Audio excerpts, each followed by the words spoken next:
নমস্কাৰ বন্ধুসকল, 9 health care tips আছামি চেনেললৈ আপোনালোক সকলোকে স্বাগতম জনাইছোঁ। আজি আলোচনাৰ বিষয় হৈছে পেটত পানী জমা হোৱা ৰোগ ঘৰুৱা বনৌষধে কেনেকৈ ভাল কৰিব পাৰি।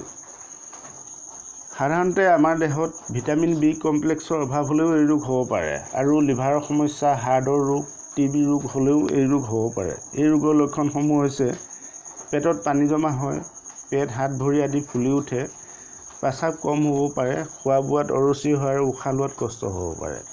পেটত পানী জমা হোৱা ৰোগ ভাল হোৱা ঘৰুৱা বনৌষধিৰ বিষয়ে জনোৱা হওক। বেলপাতৰ ৰস 3 চামুচ ল'ব, জালুক 3টা বা 4টা গুড়ি কৰি ল'ব, মৌজোল 1 চামুচ ল'ব। গোটেইকেইটা সামগ্ৰী মিহলি কৰি প্ৰতিদিনে 2 টাইম আহাৰ গ্ৰহণ কৰা 1 ঘণ্টাৰ আগত খাব লাগে।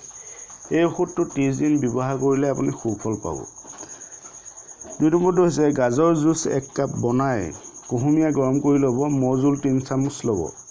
2টা সামগ্ৰী ভালদৰে মিহলি কৰি এই ঔষধটো খাব লাগে। এই জুচ চাহৰ নিচিনাকৈ খাব। এই জুচ 20 মিনিটৰ ভিতৰত খাব লাগে।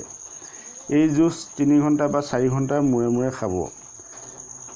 প্ৰথম দিনা এই জুচ ব্যৱহাৰ কৰোঁতে পিয়াহ লাগিলে বা ভোক লাগিলে আপুনি গাজৰ জুচেই খাব লাগিব।